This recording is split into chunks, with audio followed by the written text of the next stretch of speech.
without further ado, I am going to get started because it's a lot of content and I have been told I have a certain amount of time to get this done by. Okay, so let's get started. First of all, can everybody see the PowerPoint presentation? Yes, please. Yes, okay, cool. All right, so this is a mindset reboot. And I'm Dr. Siegfried Howe. And so I have been educating people for almost 3 decades, and that's a very long time. I've been helping people in a variety of capacities. And so what I currently do is I help individuals build better relationships on 4 different platforms. Internally, that's how you talk to yourself, how you speak to yourself. Are you mean to yourself? Are you kind to yourself? Do you reprimand yourself overly? Social relationships, how do you relate to other people?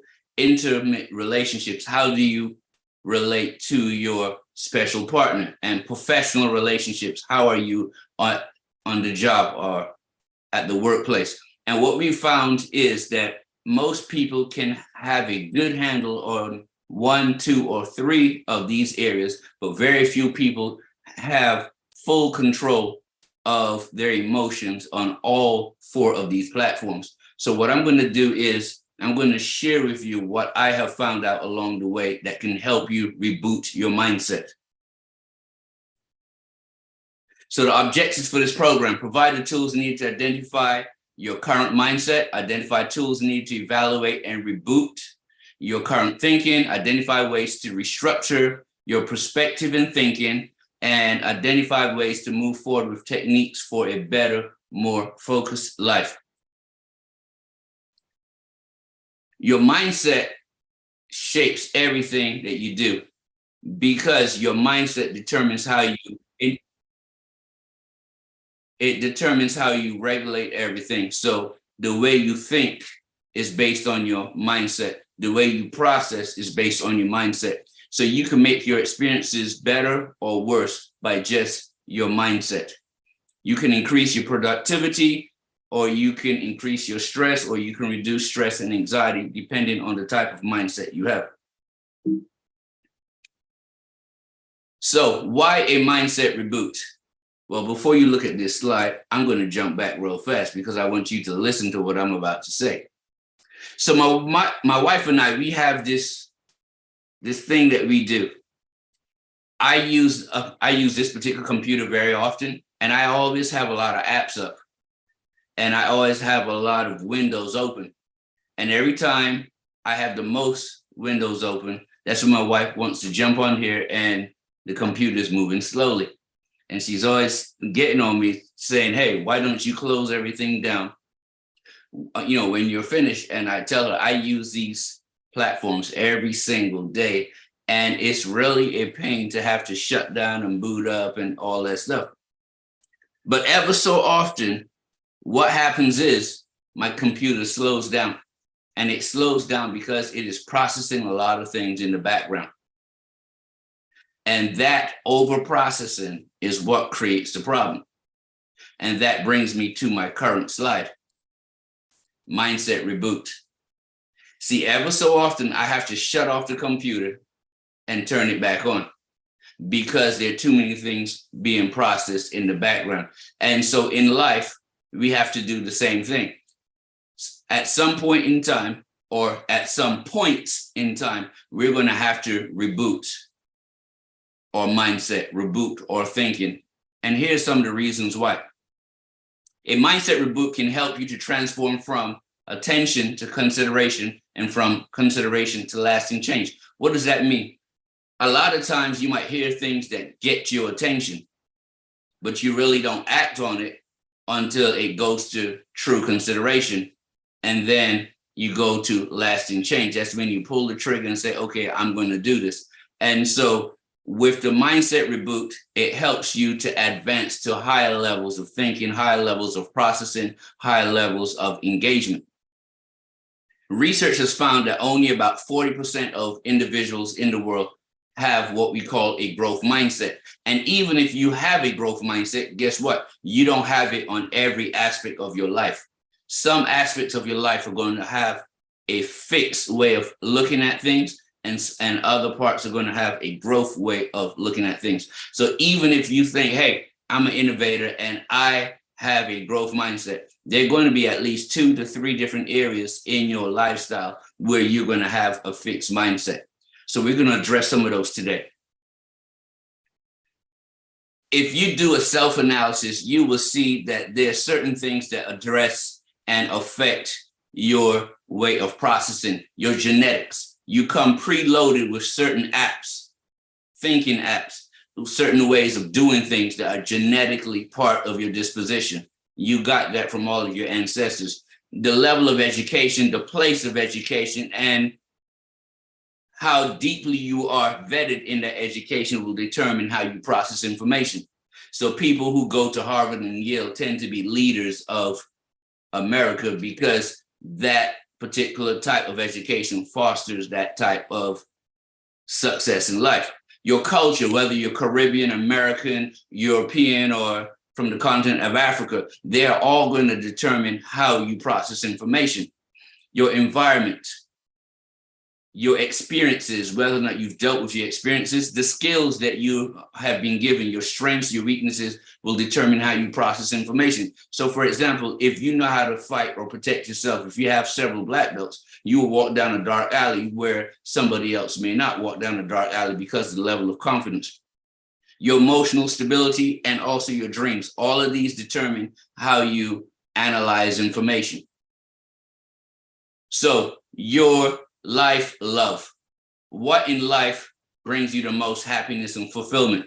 What activities makes you feel the most alive, engaged, and inspired? What passions do you have, and what skills or gifts do you have? These are the things that will influence the love that you have for life, or your life love. And that's why the previous slide talked about self-analysis, because you have to analyze yourself to see what in life brings you the most fulfillment. So what is one of the first things you have to do? Well, if you want to reboot your mindset to make sure that you are going in the right direction, the first thing you need to do is to identify what gifts you have. Identify how those gifts will be used and determine the extent of influence so that you can maintain the focus or water your gifts and your strengths. And so what does that mean? Once you identify the gifts, you have to figure out how you're going to use them. That's going to be your profession, or that's going to be your career. And that's where you can provide the most value to the world. And then after that, you have to determine the level of influence. Everybody can't be up front in the stage. Some people have to be in the background. Some people are planners. Some people are fixers. Some people are problem solvers. Some people are the bullhorn, so everybody has to play their role. And so part of self-analysis is making sure you can identify your extent of influence so that you can stay in your lane. So if you were to look at life purpose, one of the easiest ways to figure out your life's purpose is to look at these 4 areas. What do you love? What are you great at? What does the world need that you can provide? And what can you get paid for doing? Now, a lot of times, number 3 and number 4 also work with number 2. So what you're great at might be something that the world needs, or it could be something that you get paid for. And so what we really need when we really figure out our life purpose is to combine what you love with what you're great at with what the world needs so that you can get paid for it. And once you get those 4 things aligned, you will attain the highest level of happiness. So step number 1 for you after you self-analyze is to figure out, what do you love? What are you great at? What does the world need that you can address or fix? And then last but not least, what can I get paid for?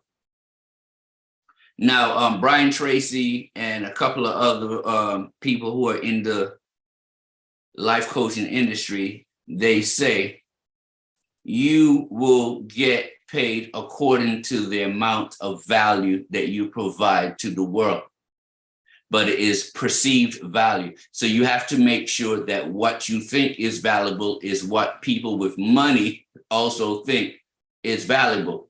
And so if you want to get more money, you have to create more value. And so hopefully what you're good at is something that the world needs so that you can get paid for, so you can make a living and make a life. So find your purpose. Here are a few questions that you can ask yourself to identify what your purpose is, so you can see if you're in the right profession. Number one, if money and time were not options to consider, what could you do for the rest of your life? So think about that, not right now, but later on. Number two, what is something that gets you upset about life or about people and how people treat each other? So what is some type of injustice that just burns you up that you want to solve this problem? For example, with my mother-in-law and with my wife, they do not like bullies. So anytime they see bullies, hear bullying taking place, they jump into action and try to solve that problem as quickly as possible because they're passionate about it. What are three things that you are passionate about? Now, I was lucky enough to hear Steve Harvey. You know, there are a lot of people out there say, hey, you got to go after your passions. Well, Steve Harvey said, hey, I'm passionate about golf, but I suck at it. And so golf should not be something that I go after for a career. So it is possible to be passionate about something, but not good at it. And so just going after your passion as a means of making money is not necessarily something that you should do. Excuse me. You have to combine your passion, your purpose, your goals, your values. There are a lot of things you have to consider before you just try to make money. So, Dr. Brooks, you just ran off, but we are going to take a pause right here to see if there are any questions on what we have covered so far. Absolutely. Thank you so much, Dr. Howell. So Dr. Howell has covered quite a bit. He talked about the self-analysis, your life's love, identifying your gifts, and finding your life purpose. Is there any question in the room about what he has spoken about before he continues? Dr. Howell, I have a question coming in here, and it says, you talked about the 4 sectors: love, what you're great at, what you love to do, what you're great at, what the world needs, and what you can be paid for. Should any 2 of these intersect, or should all of them intersect at one time? I believe the highest level of happiness will come when all 4 of those things intersect. It's kind of like a relationship. You might love someone because of their looks, but if they have looks and a nice personality, plus they have their act together and they have a good career, those things kind of make it a little better to deal with, especially when difficult times come. And so, yes, you might be able to get a certain level of happiness with just 2 or 3 of those things connecting, but for the maximum amount of happiness, all 4 of those things should intersect.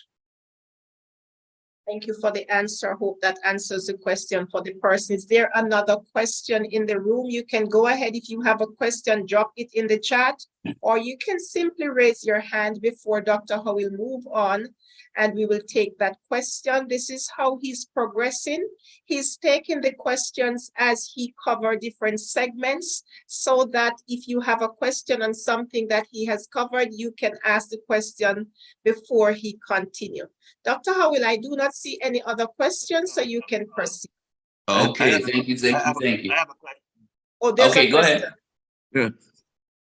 Now, I appreciate what you said, but at what point in one's journey and in one's life could one become aware of these things and not waste a lot of time before you find what your real passion is and what you really want to do? Because by the time you find that out, you're so weak and so feeble you can't achieve it. That is correct. I was doing a training for a set of millionaires that were realtors, and I helped them do what is called a mission statement. And there was a 70-year-old guy there who said to me, with tears in his eyes, "I'm 70 years old and I'm now figuring out what my life purpose is." So you can be successful but not be fully on track, because you can pick a career that you struggle through, and by earthly standards, you are successful. But internally, you've been in turmoil the whole entire time. And that's why there are a lot of millionaires committing suicide on drugs and everything else, because they have sought money, they've gotten the money, but because they were going in a direction that's contrary to their life purpose, they did not get the level of happiness that they wanted. So the earlier you find it, the better. And it's unfortunate that schools do not teach this and that you have to figure it out on your own. Yeah, that is true. Yes. All right. So I will go on quickly. I normally don't go this fast, but this is actually a 6-hour training that I am concentrating down into a 1-hour session. So there are things that are pulled out. As I go through the session, I would show you some of the things that I would go deeper into if it were a longer class. Okay, so you asked a question not too long ago about when do people have to figure it out? Well, check this out. I came across a saying and I put a picture to it. It says the most expensive property on earth is the graveyard, because in a graveyard, there are unrealized dreams, untapped potential, unspoken words, and kindness never shown, love never shown, and things, their books never written, their movies never produced. And so people think they have more time than they really have, and they do not utilize their time properly.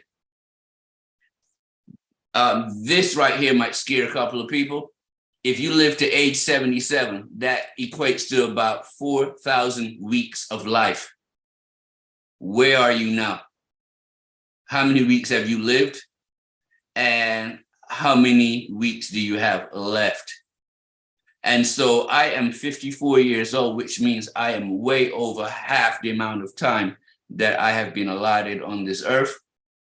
That means that if I want to achieve a lasting legacy, I need to utilize what time I have to the best of my ability.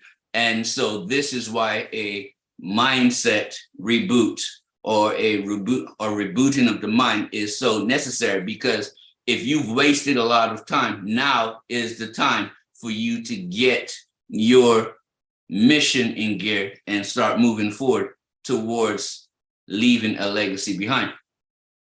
Now, if you want to think about what a legacy is, think about this. They say that people die 3 times. You die the first day, the day that you die is the first time that you die. The day that you're buried is the second time that you die. And the last time that you die is the last time your name is spoken on earth.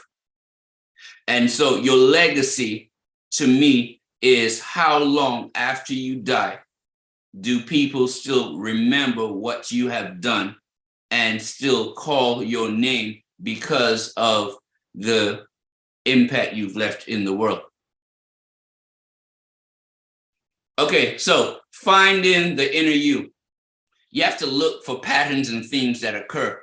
So if you see yourself always helping people, then you need to find a career in helping people. And the best way to do that is to identify what strengths you have and how you can use those strengths to impact the world in a positive way. What impact do you want in the world, or what impact do you want to leave in the world? And then identify your internal and external boundaries. There are things that you're willing to do and not willing to do. Identify those, identify your strengths, and then figure out how you're going to use your strengths to make an impact in the world. That's another strategy that you can use to find your way in the world. This one right here, emotions. Emotions are a result of things that we put value on. My cell phone does not have any emotions, but if I were to drop this cell phone and the screen cracked, I would put a certain level of emotions onto it because of the value that I'm placing on the cell phone. But the cell phone itself does not have a positive or negative emotion. And people, when we look at people and people hurt us, we feel the emotional pain because of the level of emotion that we put on that particular relationship. So money is not good or evil. It's what we do with it, how we see it, that makes it good or evil. Cars are not happy or sad, good or evil. It's the emotion that we put on them. So negative energy creates chaos, pain, disease, and death, but positive energy gives life, happiness, and fulfillment. So your perspective or the way that you filter the things in your life will determine the level of happiness that you have. Now, if you look at this slide, you will see that there is a contrast between emotional intelligence and being emotional.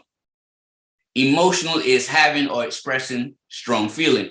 Emotional intelligence is your ability to identify and manage your emotions and those of others in the right way. So for example, if I'm having a conversation and I see that it is starting to get heated, I can manage my emotions. But if I see that something that I'm saying is causing you to get upset, I can manage your emotions by choosing my words a little better. And it's not that I'm managing your emotions. I'm just giving you leeway to better control your emotions. So emotional intelligence involves different things. And we're going to get to that in, I believe it's the next slide. So you can be emotional, but not have high emotional intelligence. So let's look at what emotional intelligence is. Emotional intelligence is good self-awareness. Am I aware of myself? Am I aware of my triggers? And when I get triggered, how do I manage my triggers? Do I know when the triggers are coming? And can I manage my anger or happiness? Social awareness. Am I aware of what emotion is needed? Can I tell what emotion is in a room when I walk inside of a room? Relationship management. How do I help the people around me manage their emotions, especially if I'm in a leadership role, or if you're in an intimate relationship, or if you have kids and other family members around. When I come into the house, does the mood change in a positive or negative way? And social skills. And so there are 5 aspects to emotional intelligence, and we are responsible for all 5 of them. And the higher our involvement in managing these is the higher our emotional intelligence. Next thing on rebooting your mindset is becoming the authentic you. They say that people have 3 faces. Your first face is your public face, what you give the world, what people see of you. Are you, do you pretend to be happy and have it all together out in the world? But then what about your private face? Your private face, are you a happy person? Or are you just happy when you're outside of the house? When your kids see you, your wife or husband see you, do you have the same demeanor as when you're out there in the world? I know my wife has told me in the past that I needed to make sure that my personal me matched the professional me, because when I was younger, I would give more energy to strangers than I would give to the people at home. So you have to become authentic. However you are at home, you should be the same way in public. But then your last face is your private self. Not the private self, your secretive self, your inner struggles, your limiting beliefs, those things that make you fearful about the world. And so when you're becoming your authentic self, you have to look at all 3 of those faces, and you have to regulate them and manage them in an effective way. because the more you can get all three of those faces in line is the more you can get self-confidence, the more authentic you will be. Okay, so self-awareness, what does that look like? The ability to look inward honestly without judging yourself. Yeah, I'm hot-tempered, but how can I manage that?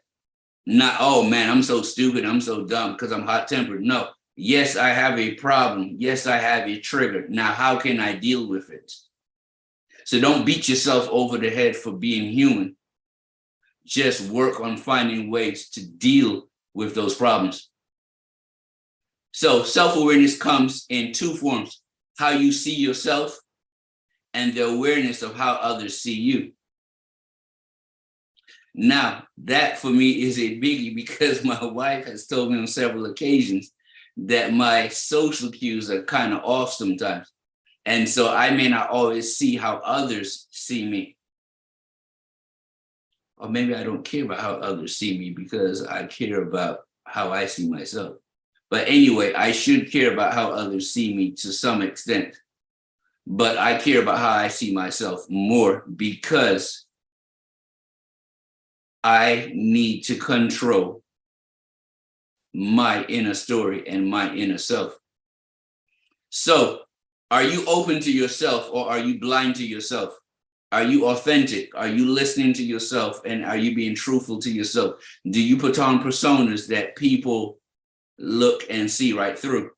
Because everyone has blind spots, and that's why networking and that's why having good people around you is so important, so people can watch your back and make sure that you do not fall into certain problems. So self-awareness also means that you are aware of where your limitations are, so that you surround yourself with people that can help you navigate those areas.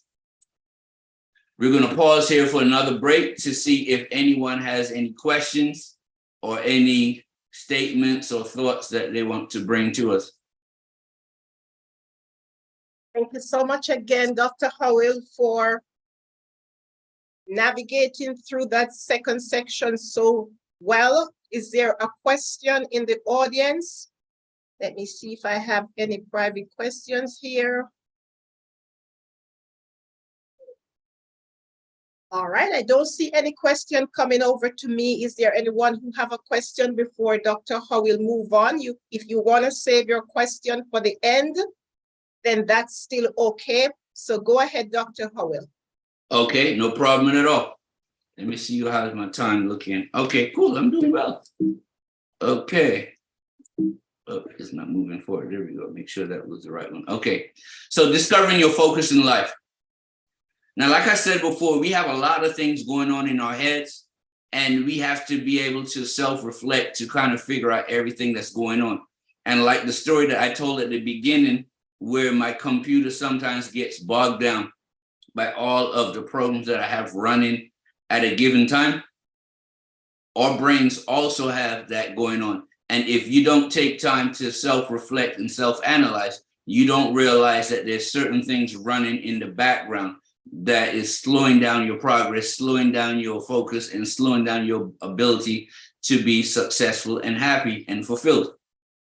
So one way of looking at your life is imagining that you are the producer or the director of your life. You control the script and each scene.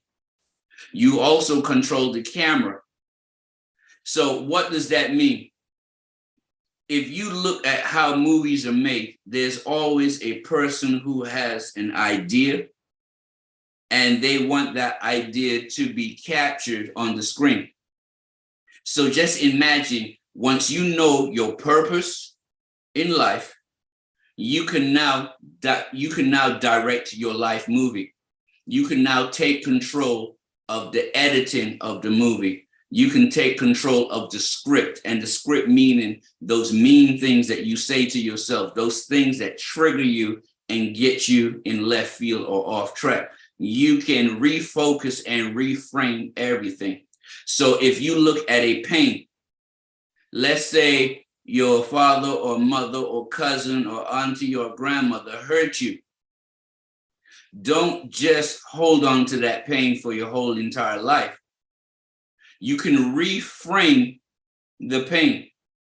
You can look at it from a different perspective. You can say to yourself, what can I learn from this pain?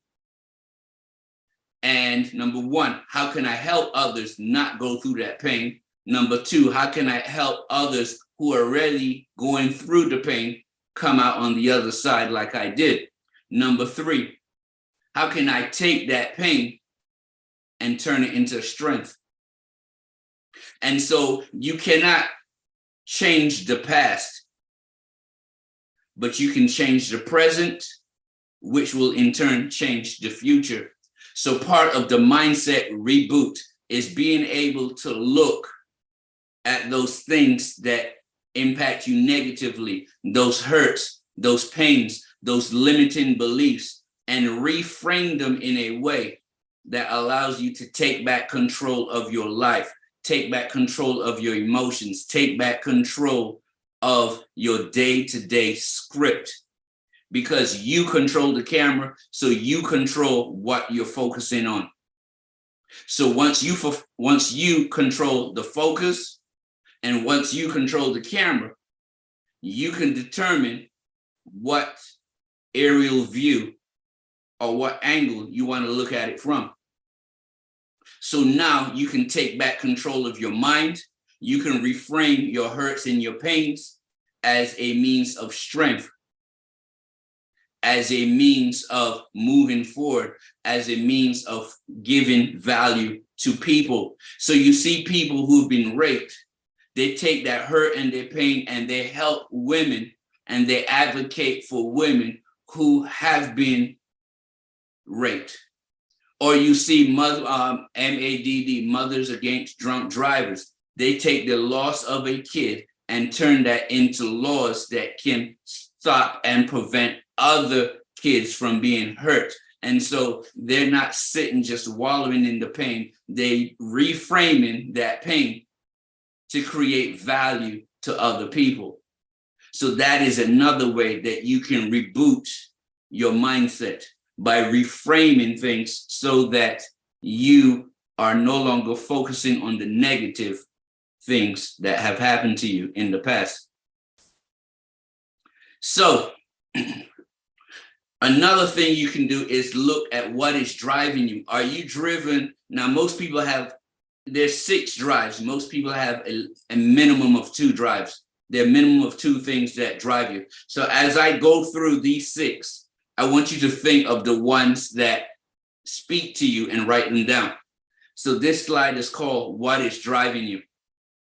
So the next 3 slides will be the other 4.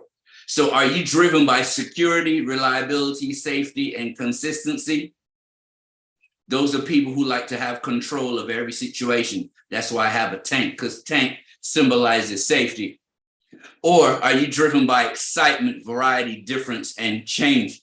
Are you a person who likes bungee jumping, who likes to go camping outdoors where there are wild animals? Or do you want to go on safari? Do you want to go scuba diving with the sharks? Are you excitement driven?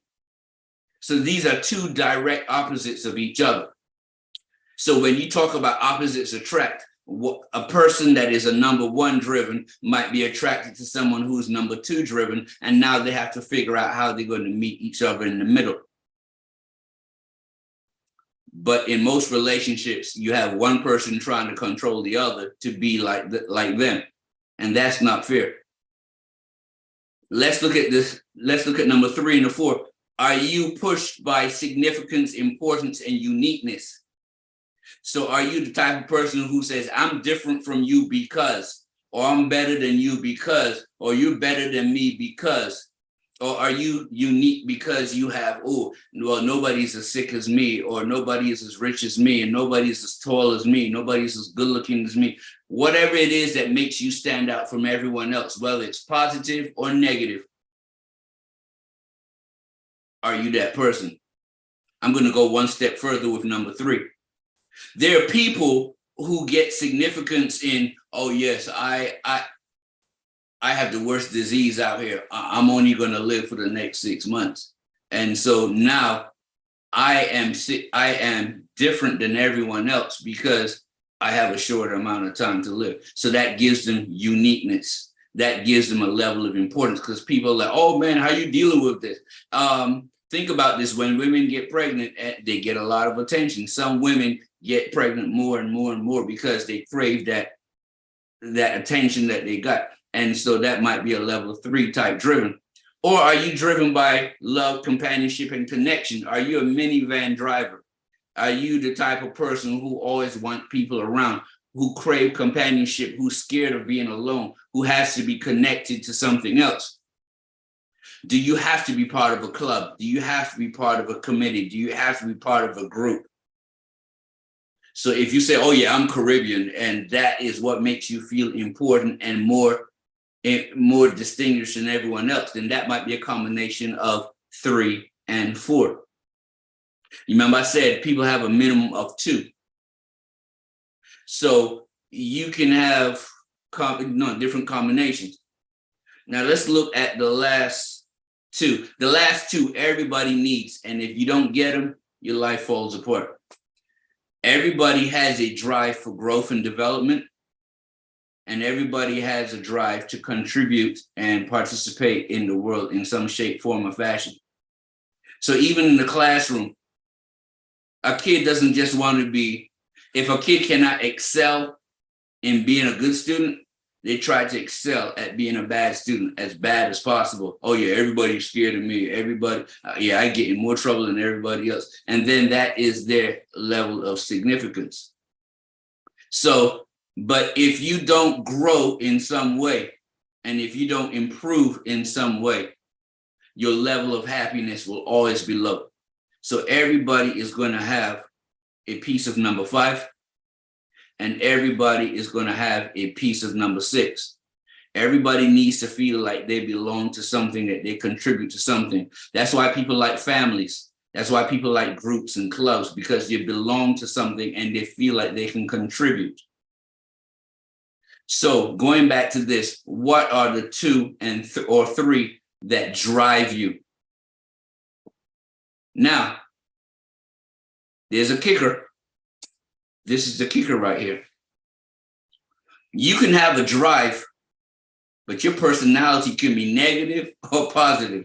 So if you have a negative personality, you're pain-driven, negativity-driven, pessimism-driven, or worry-driven, or all the way to the right, are you pleasure-driven, positively-driven, optimism-driven, or faith-driven? Now, at first glance, you might think that that all the way to the right is a positive thing. But if you're pleasure-driven, sometimes you could be pleasure-driven to the detriment of common sense. Or you can be faith-driven to the point that you become like the overzealous people in the Dark Ages that were persecuting people left and right. They were faith-driven, but it was negative, even though they saw it as a positive. Or are you smack in the middle? Do you compare yourself to people a lot? Do you feel inadequate a lot? Do you want to be common? Do you not want to stand out from the crowd? Now, I know most people want to be average, because average means people leave you alone. But that never gets you happy, especially if you were born to be something great and you're just trying to be mediocre. So you have to figure out where your perspective is. Are you going to be positive perspective or negative perspective? Because you can't be on the fence. On the fence is not going to give you any higher level of happiness. So regardless of what drive you have, your perspective is the driver in the car. So if you go backwards, these are all cars, but your driver determines how you get to your destination. Are you going to get to your destination sad and miserable, or are you going to get to your destination happy and joyful? So finding your true inner strength, you must always play to your strengths. And to find your strengths, what you need to do is sit down and write down all the things that you're good at. And here's where a lot of people go wrong, because they think that they're not good at a lot of things, because they think that the stuff that they're good at is good for other people are good at it also. So one of the things that you can do to identify your strengths, after you write down what comes easy to you and what you're good at, you ask people that you trust, what do you think my strengths are? What do you think I'm good at, to get another perspective? Now, you also have to have self-compassion.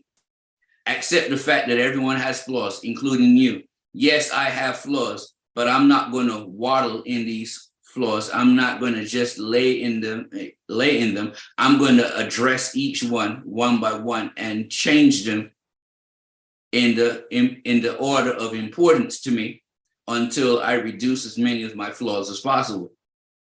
So some people say, yeah, that's just me. I'm just stupid. Or yeah, that's me. I'm an angry, mean person. Accept me the way I am. Nah, I don't want to accept you the way you are, because if you are on a personal journey, you should be willing to change. You should be willing to improve yourself. And if you're not willing to improve yourself, I don't want you around me.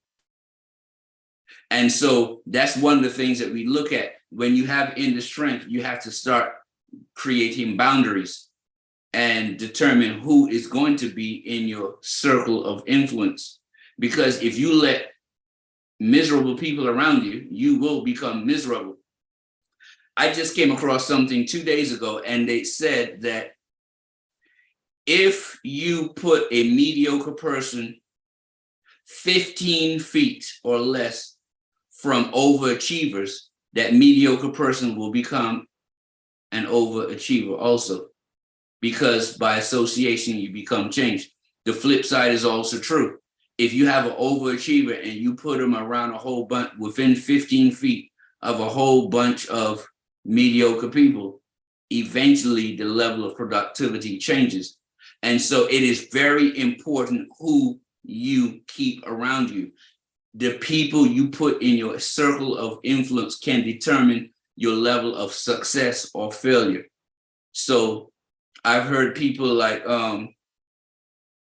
Jim Rohn say this, but I've also heard Les Brown say this: I do not have lifelong friends, because as I grow, I need to change the people around me, because everybody around me does not want to grow. Everyone around me does not want to improve themselves. So as you find people who want to stay in this one little spot, you might have to move on from them, because they're going to stop you from being productive. And that means they're going to stop you from being happy.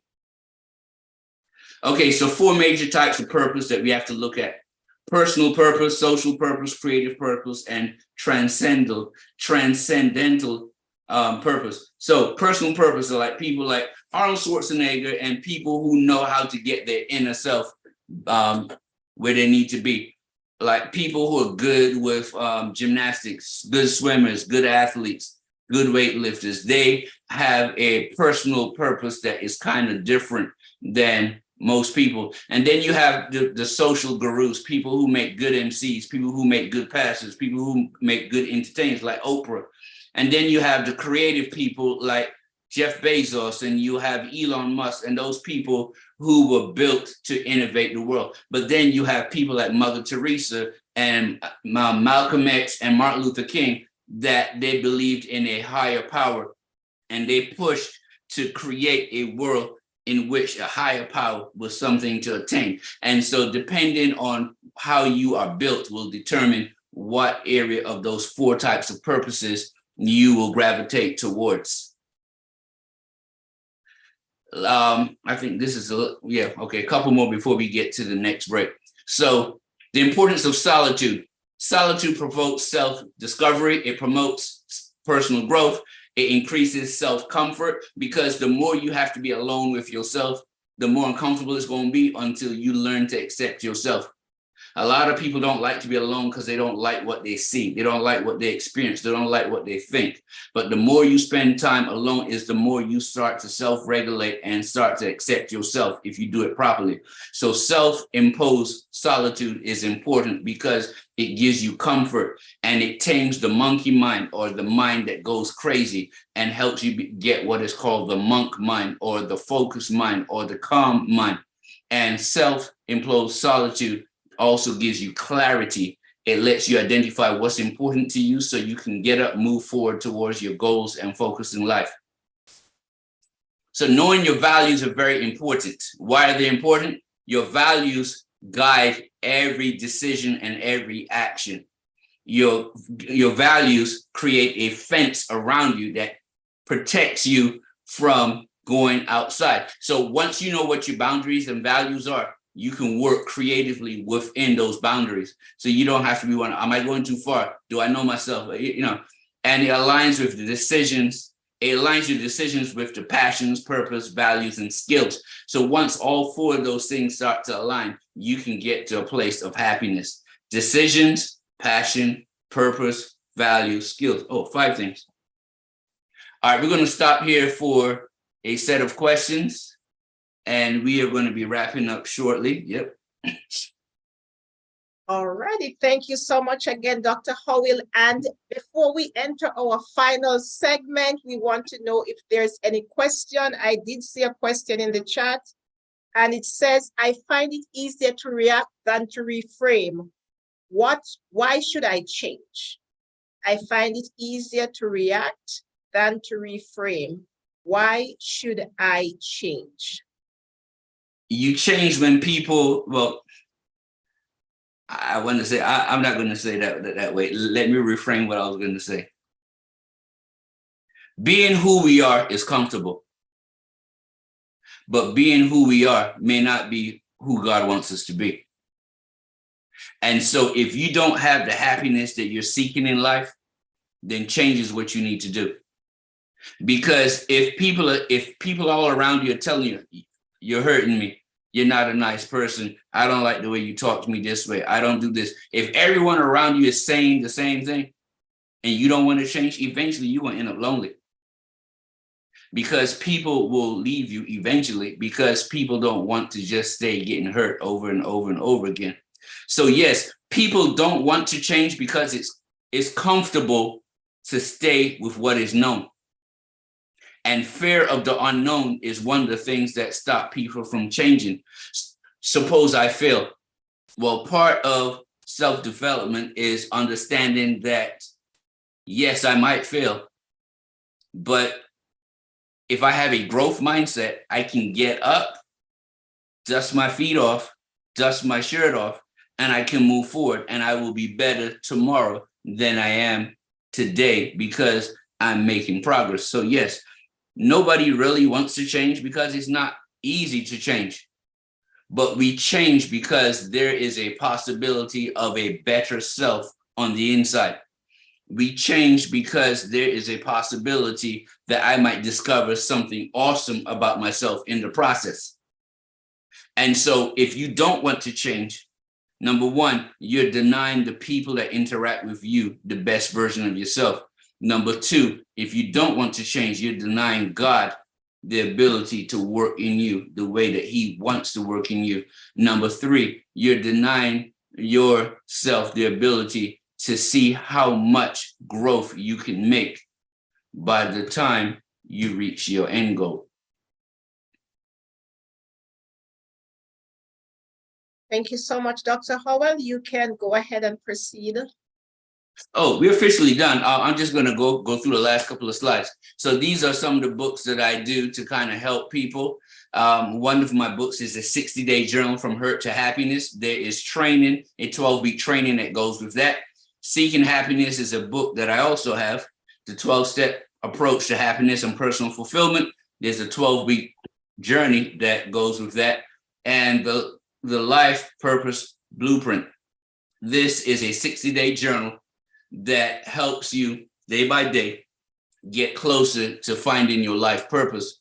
So if you're suffering from hurt and pain and you don't want to forgive people, this 60-day journal on the left-hand side will help you get to that point. If you're struggling to find happiness, the book in the middle will help you get there.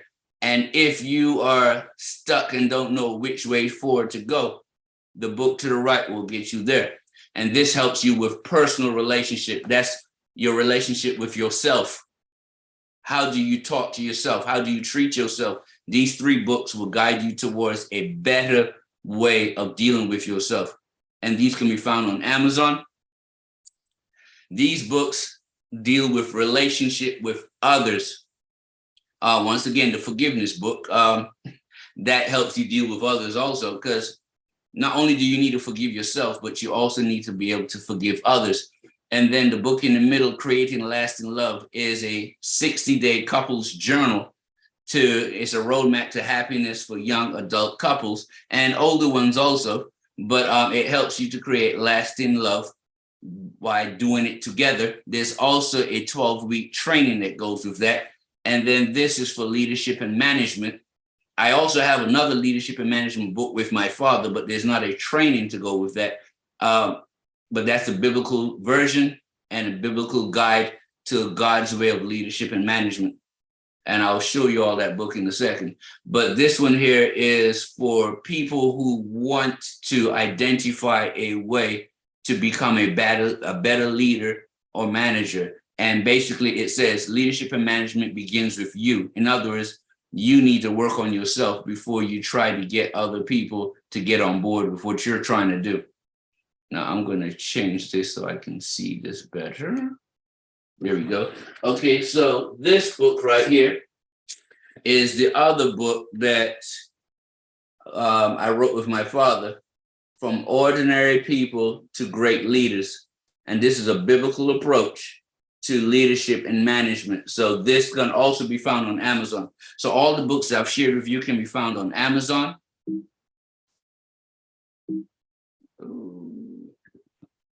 This is my contact information, Dr. Siegfried Howell of MEI Coaching and Consulting.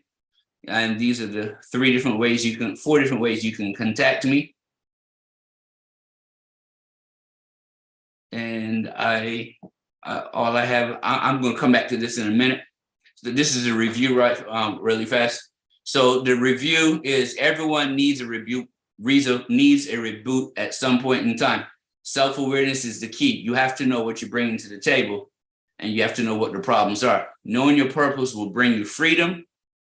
You really have less time than you think. I mean, 4,000, think about it, 4,000 weeks for a person who's 77 years old. That's how much time you have to live. Okay, you are in charge of your life movie, so you can determine and reframe how you do stuff and practice self-imposed solitude. It will be uncomfortable at first, but once you get a hold of it, you'll be able to regulate yourself and reframe yourself and reboot yourself so that you can get more productivity, more focus, and you will be purpose-driven. And always be true to your values, because once you know your values create boundaries that you can operate creatively within. And that's the end. So I'm going to go back to there. All right, Dr. Brooks, I will turn it back over to you. All righty. Thank you so much, Dr. Howell. While you leave your contact just up for a minute so persons can take off your contact information. Ladies and gentlemen, you have heard it.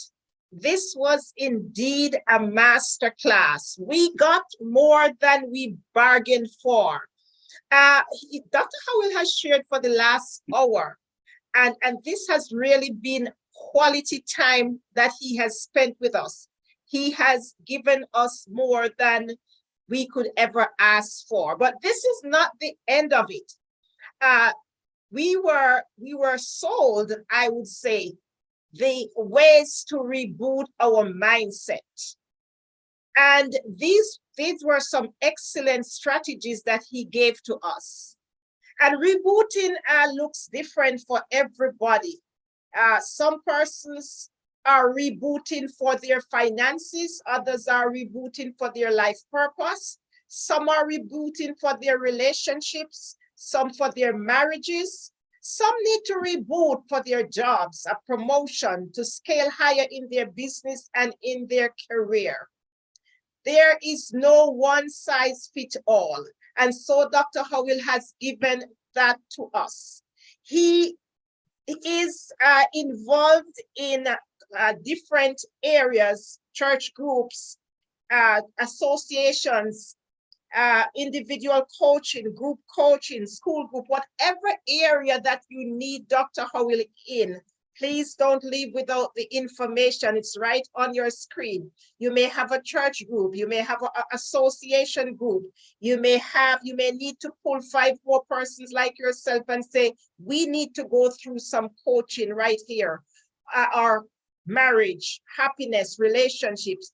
You have the information right there. And don't miss this one. Coming up, in another month and a half, there will be a master class of all master class. And you have just gotten the tip of your finger at this one. So please look out on all the medias. We will be sharing that as we go along, because every month we will be sharing a different master class on this platform, because we are here to build people and change lives. So look out for that other one coming up in another month and a half, or in another month, where we will be sharing another masterclass. Dr. Howell, thank you so much for really, really sharing with us. I'm going to ask you to stop sharing.